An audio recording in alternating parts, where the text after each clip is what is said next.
Nimety toetry ny andro any an-dranomasina ny alakamisy 13 martsa 2024 amin'ny 9 maraina hatramin'ny zoma 14 martsa 2024 amin'ny 9 maraina. Tsy misy ny fampilazana fampitandremana ho antsika mpampiasa ranomasina fa hitanina isika mpandrika mba hitandrina hatrany amin'izao vanim-potoana fahavaratra izao. Ho amorontsiraka atsinanana Cap d'Ombre hatrany Cap Est, anorana mety araikotrika ho avy atsimo na atsimo atsinanana andrivotra ka ho 20 km isan'ora hatratra 730 km isan'ora izany manakaiky ny Cap d'Ombre. Amonjabe ny ranomasina ny avin'oza dia 1,5 metatra. Cap Est hatrany Manoro, anorana tandrivon-drahona ho avy atsimo ny rivotra ka ho 730 km isan'ora hatratra 20 km isan'ora amin'ny farafem-potoana. Amonjabe ny ranomasina ny avin'oza dia 1,5 metatra.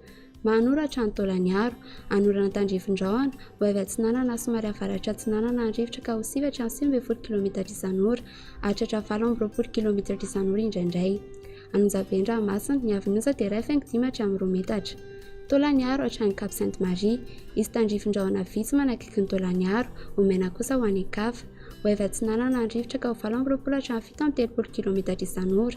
Amonjabe ny ranomasina ny avin'oza dia 1,5 metatra.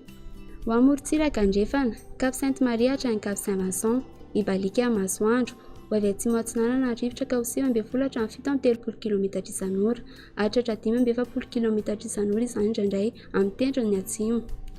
Adim-panonjana Amonjabe ny ranomasina ny avin'oza dia 1,5 hatramy 2 metatra hatratra 2,5 kosa any amin'ny tapany atsimo. Cap Saint-Vincent hatrany Cap Saint-André, izy tandrivon-drahona maraina fa ho maina amin'ny andalana rehefa atoandro. Ho avy atsimo amin'ny ankapobeny ny rivotra ka ho 730 km isan'ora hatratra 20 km isan'ora indraindray any atsimo Morondava. Adim-panonjana ny ranomasina ny avin'oza dia 8,5 hatramy 1 metatra.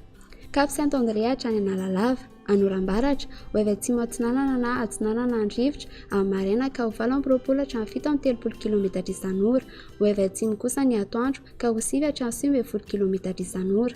Adim-panonjana Anonjabe ny ranomasina ny avin'oza dia 8,5 hatratra 1,5 hatramy 2 metatra izany any anaty kotrika. Analalava hatrany Cap d'Ombre, isorana tandrivon-drahona amin'ny Sitokotoko, ho avy atsimo atsinanana ny rivotra eo anelanelana Ambodiboanara hatrany Cap d'Ombre ka ho 9 hatrany 730 km isan'ora, iovaova kosa ny Ankafa ka ho 7 km isan'ora. Adim-panonjana ny Anonjabe ny ranomasina ny avin'oza dia 8,5 hatramy 1,5 metatra.